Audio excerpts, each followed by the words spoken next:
وعايزه منك تعليق. اول صوره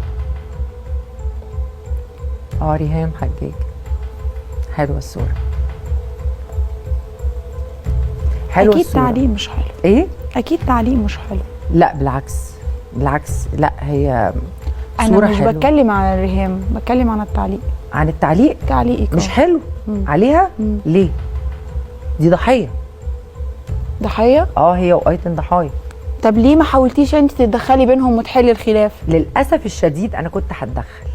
انت بقى بصي، انت بتفتحي موضوع يعني يمكن ما قلتوش عندك استعداد تسمعي؟ اسمع. اوكي.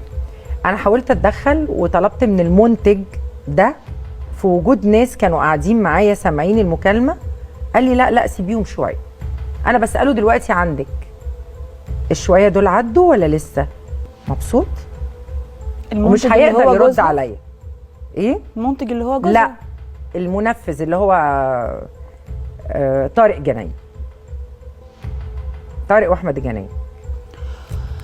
انا عرفت من طارق، مش من طارق، عرفت يعني عن طريق ناس ان طارق كلم ايتن ونقل لها صوره مختلفه عن الصوره اللي قالتها ريهام حجاج. صحيح. ده حقيقي؟ بصي والله العظيم ما اعرف اللي انت هتقوليه دلوقتي، بس الاتنين ضحايا، الاتنين ضحايا. طب ايه اللي تعرفيه؟ ايه اللي انت تعرفيه؟ اللي اعرفه كنت نفسي ان هما الاتنين يقعدوا مع بعض ويطلعوا الواتسابات كده لبعض. واتسابات، شفتي؟ طب ما تقولي هما رساله، قولي انت رساله دلوقتي ليهم ان هما ينزلوا ويقعدوا وانت تبقي معاهم. لا لا، ما اقدرش اتدخل في حاجه مش بتاعتي. ليه؟ انت اختهم، انت كبيره. ما انا كبيره وكل حاجه فنيا ولا اتدخلت، بس اعتقد ان بقت الحكايه واضحه زي الشمس. ماشي، بس ريهام هتحترمك وايتن هتحترمك. انا عارفه وكلمتك هتتسمع. وليه وهيكبروا كمان لكلامك. ليه يكون في مشاحنات؟ انا غلطت ان انا ما اتدخلتش من الاول، ودلوقتي في فرصه. لا انا بقول لك انا غلطت ان انا غلطت ان انا ما اتدخلتش من الاول بين الاثنين. انا كنت رايحه جايه على لبنان وكنت عندي مشاكل كتير قوي، ان انا كنت بروح اقعد بال15 يوم ما اشتغلش وابقى مخنوقه، وكانت كورونا بسبب ان في حد قص ادوار من السيناريو بتاعك. مش مهم. اقول لك الاسم؟ خلينا في النجاح اللي احنا عاملينه دلوقتي. هقول لك الاسم ولا بلاش؟ لا بليز، مش مهم. انا مش فاضلكم لما افضى اجيلكم. سميه ولا غاده؟ لا لا لا لا، ولا كده ولا كده ولا كده.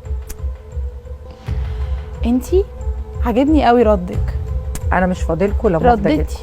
رديتي يا فوفا. هنجيب لك احمد شيبه دلوقتي يغني. بحبه قوي. ناخد الصوره اللي بعدها. الصوره كنت حاضراها، دي كانت خطوبه عادل.